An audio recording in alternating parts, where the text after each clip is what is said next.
Dios te bendiga, bienvenido de nuevo a este canal, bienvenido a esta visita virtual a nuestra hermosa Venezuela, lago de Maracaibo, tierra de gracia y de mucha bendición.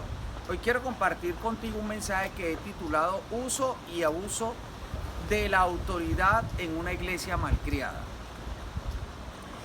Hebreos 13:17 dice lo siguiente: obedeced a vuestros pastores y sujetaos a ellos, porque ellos velan por vuestras almas como quienes han de dar cuenta. Nos invita la palabra de Dios a sujetarnos a nuestros pastores, a nuestras autoridades espirituales. Ahora, esto, si es mal manejado, hace que haya una línea muy delgada entre lo que es el uso de esa autoridad que Dios nos ha concedido o que Dios les ha concedido a aquellos que ocupan lugares de autoridad, y el abuso de la autoridad como tal, el abuso de la autoridad misma en su ejercicio. Y es que el modelo correcto de autoridad que tenemos todos los que pertenecemos a una iglesia es un modelo que bien lo dejó descrito nuestro Señor Jesucristo, quien, a pesar de ser igual a Dios y tener una autoridad intrínseca, a pesar de ser coigual en la misma naturaleza con el Señor, y además por ser su hijo tener una autoridad delegada, el Señor Jesucristo no se aferró a eso y estableció un modelo que pudiéramos llamar por autoridad ganada, en función de todas las obras concretas de amor que desarrolló en pro de cada una de las personas que creyeron en Él, de cada una de las personas con las cuales interactuó en su tiempo aquí en la tierra. El Señor Jesucristo exhibió a lo largo de toda su vida el fruto del Espíritu: el amor, la misericordia, la bondad, la benignidad, la paz. Nadie apreció una actitud, un carácter ambiguo. Y esto trajo como consecuencia un profundo respeto por su vida, un profundo respeto por su ministerio, porque no es tan importante la revelación y la relación con las personas si no hay una clara manifestación del fruto del Espíritu Santo como el carácter distintivo de todos y de cada uno de los que ejercen lugares de autoridad. Ahora, fíjese, esto nos lleva a una conclusión: que la unción, que los dones y que la revelación de la palabra de Dios nunca estarán por encima de la relación que debemos tener con Dios y con los demás, exhibiendo en todo momento el fruto del Espíritu Santo, el carácter de Jesucristo en nosotros. No estamos facultados aquellos que ejercemos funciones de autoridad para prohibirle a la gente que se reúna, para prohibirle a la gente lo que hace o deja de hacer, para establecer límites, para utilizarlos como esclavos, para formarlos como gente obsecuente. Y este mensaje no solamente está dirigido a los ministros, sino también a todos y cada uno de los que formamos parte del cuerpo de Cristo, porque a todos se nos ha enseñado que tenemos una autoridad espiritual en nosotros, y esa autoridad espiritual es una autoridad que está distinguida por el servicio, tal como lo hizo el Señor Jesucristo. Pues cuando sus apóstoles le pidieron que les enseñara con respecto al tema de la autoridad, Él les dijo que en el reino de los cielos el que tiene un mayor grado es el que mayor sirve. Y ejemplo claro nos dejó con la senda de aquel Rey de Reyes, todopoderoso, Señor de señores, quien se despojó de su divinidad para venir a vivir entre nosotros y a pagar el precio más alto que podía ser, que fue con su propia vida, para que usted y yo fuéramos redimidos. Entonces, la autoridad que se ejerce en la iglesia es una autoridad marcada por el fruto del Espíritu Santo y distinguida por la bandera del servicio en pro de la edificación de los demás. ¿Por qué hablo de una iglesia malcriada? ¿Por qué adoso eso al título de este mensaje? Apocalipsis 1, del 5 al 6, dice que hemos sido hechos reyes y sacerdotes. Hemos sido constituidos por el sacrificio de Cristo en reyes y sacerdotes. Nada más y nada menos que en reyes y sacerdotes. Y cuando el Señor nos comparó a través de aquella analogía como el pastor y las ovejas, está hablando de un cuerpo de creyentes que se distingue por tener una sumisión y una dependencia completa y absoluta del pastor y obispo de las almas, que es Jesucristo, como único Señor, como único Salvador para con la iglesia del Señor. Pero lamentablemente, parte del cuerpo de Cristo y algunos ministerios han estado formando a las personas con una mentalidad ovejuna dependiente absolutamente de sus pastores, de sus ministros, incluso con una idolatría espiritual marcada. Me he quedado asombrado que en algunos ministerios he visto que la gente habla de sus pastores e incluso considera que la palabra que sale de sus bocas es completamente infalible. Por esto, cuando uno que otro comete un error, entonces la gente da el traste con su vida espiritual porque consideran a aquel hombre como a la altura de un mismo Dios. Y esto es un grave error. Formar a una iglesia que tiene una mentalidad de oveja con respecto también a sus autoridades espirituales, una iglesia que es completamente obsecuente, es un grave error. Porque la palabra de Dios, la semilla que está en nuestras manos, la semilla que está llena de la revelación de Dios, tiene una acción transformadora orientada hacia el desarrollo y la madurez espiritual de todos y cada uno de los creyentes. Que el bautismo del Espíritu Santo y el fuego transformador, purificador del Espíritu Santo hace que esa palabra produzca la formación del Cristo que habita en el corazón de cada creyente. Usted tiene que entender que usted debe ser alguien que desarrolla su idoneidad espiritual por su sujeción completa y su dependencia de Cristo Jesús. Pero que usted, aun cuando es una oveja, porque su oído escucha y obedece la palabra de su pastor, hablando de su pastor, refiriéndome a Cristo Jesús específicamente, usted tiene mentalidad de oveja para obedecerle a Cristo, pero tiene un carácter de león para pelear su propia batalla de la fe. Es necesario que usted entienda que su dependencia es del Señor, que el Espíritu Santo está dentro de usted y eso es lo que lo convierte en un guerrero, en alguien más que vencedor, que es idóneo porque puede desempeñarse conforme a la palabra en cada uno de los escenarios donde el diseño eterno los lleve, demostrando que es un hijo de Dios y que el carácter de Dios, la paciencia de Dios, la misericordia de Dios y los ríos de agua viva del Señor fluyen a través de su vida cuando usted entiende que depende de nuestro Señor Jesucristo.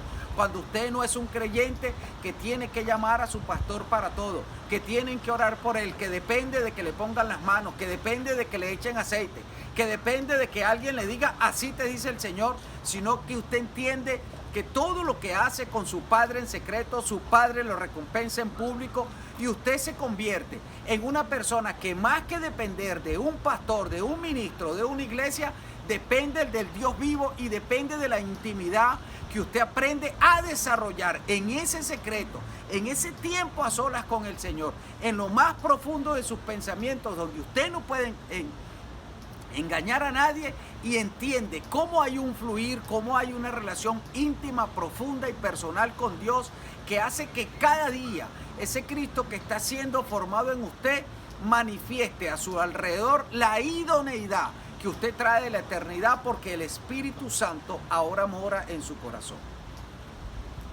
El tercer punto que quiero tocar con respecto a esa iglesia malcriada es porque pareciera, o no pareciera, es así. En algunos ministerios y con algunos mensajes y algunas corrientes parece que están formando es una generación no de creyentes, no de hijos de Dios, no de personas que tienen a Cristo como referente, sino la generación de los X-Men. ¿Y por qué pongo como ejemplo esta película de ciencia ficción? Porque los X-Men los podían todos. Entonces usted tiene una iglesia o hay mensajes que están orientados a decirle que usted todo lo puede, que en Cristo somos más que vencedores, que usted es la cabeza, que usted no es cola, que usted siempre estará arriba, nunca estará abajo, que todo lo que usted le entrega al Señor será multiplicado al 100 por 1, que usted siempre va a ganar, que usted nunca va a vencer. Entonces son una serie de mensajes que parece que están orientados a la exaltación de su propio ego, que están orientados a producir en usted una recarga emocional, una recarga de que usted siempre tiene una mentalidad positiva, que lo que usted declare será hecho, que si usted pega una foto y piensa en esa foto, eso se va a hacer. Son mensajes cargados hasta de la misma metafísica. Mensajes que están orientados únicamente a su carne, a sus emociones y a sus necesidades terrenales, materiales. Si usted está siendo expuesto a ese tipo de mensajes, detrás de esos mensajes siempre se esconden ideas e intenciones manipuladoras para la satisfacción personal de los intereses de alguien o de una organización en particular. Nosotros no somos los equipos. ¿Por qué? Porque cuando nos bombardean tanto la mente con ese tipo de mensajes y nos toca enfrentar situaciones complejas y difíciles, entonces nos frustramos y tendemos a pensar que Dios perdió el control o que Dios nos abandonó. Recuerde usted la vida de Moisés, y dice la palabra del Señor que Moisés prefirió enfrentar los vituperios de Cristo que ser alguien de la corte real de Egipto. Recuerde usted la vida de nuestro Señor Jesucristo, quien lo abandonó todo, fue al desierto, fue a la cruz, sufrió para poder ser el redentor de la humanidad. Hay un claro ejemplo, y es que la vida de todo creyente está expuesta a toda una serie de pruebas que hacen que su fe, al igual que el oro, sea fundida, sea probada y sea quemada toda escoria, toda impureza de su vida, porque es en medio de los escenarios complejos, en medio de los escenarios difíciles, que tú necesitas fe. Cuando estás feliz, cuando todo te sobra, cuando todo te alcanza, ahí no necesitas fe, ahí no necesitas paciencia, ahí no necesitas creer. Es en medio de la prueba, es en medio del dolor, es en medio del sufrimiento, es en medio de aquellas situaciones que tiemblan nuestro carácter, que nosotros necesitamos manifestar nuestra fe. Por eso hay un solo camino, y es el camino del desierto, es el camino de la entrega, es el camino de la intimidad, es el camino de la búsqueda, porque es a través de esas situaciones donde el Señor ha de manifestarse. La palabra dice que José fue llevado como esclavo, fue vendido y trabajó como sirviente en la casa de Potifar, fue preso, puesto en una cisterna, puesto en una cárcel, y en todo lugar donde estuvo prosperó. ¿Por qué? Porque la mano de Jehová estuvo con él, porque José, más allá de toda prueba, de todo momento difícil, siguió confiando en el Señor. A José, a pesar de que tuvo muchos sueños, muchas visiones, Dios nunca le dijo un mensaje de esperanza, un mensaje de revelador, un mensaje orientado hacia su emoción, sino que José se fortaleció en fe, dándole la gloria a Dios cualquiera que sea la situación. Tienes que entender que todo tiempo de dificultad se antecede a un tiempo de crecimiento, a un tiempo de madurez, y que no todas las cosas en el Señor salen como nosotros creemos. Es tiempo de que la iglesia sea formada, sea educada, donde agarra sus planes, donde agarra el ego, donde agarra su autocompasión, donde agarra la lástima que cada creyente se siente por sí mismo, producto de su vida pasada, de su vida presente, y la entrega, para que el fuego del Espíritu Santo la queme, para que el fuego del Espíritu Santo la transforme. Este es un tiempo, en medio de una degeneración social tan brava, tan bárbara, donde parece que todos los principios de ética y de moral en los cuales se fundamenta la palabra de Dios y que son recomendados para una vida santa, la sociedad los quiere barrer, y los quiere barrer hasta con un sistema de leyes establecido. Y este es el tiempo donde la iglesia de Dios tiene que aferrarse. Este es el tiempo donde los creyentes, los hijos de Dios, tienen que levantarse con un carácter fuerte y determinado. Es un tiempo para ir de rodillas al altar y decirle al Espíritu Santo: quema de mí todo lo que está contrario a tu palabra. Espíritu Santo, transfórmame. Espíritu Santo, quita mis vicios. Espíritu Santo, bautízame con tu fuego. Mete tu convicción en lo más profundo de tu ser. Lléname de pasión por Cristo, lléname de pasión por las almas. Este es el tiempo de formar a una verdadera iglesia que sabe que estamos viviendo en los postreros días y que cada día la condición se va a tornar más compleja y más difícil, y cada día a lo dulce lo van a llamar amargo y a lo amargo lo van a llamar dulce, pero siempre alejándose de lo que Dios ha establecido. Y por último, Mateo 7:1 dice: no juzguéis y no serás juzgado. Y es que la palabra juzgar significa formarse una opinión de alguien, entre otras de sus acepciones.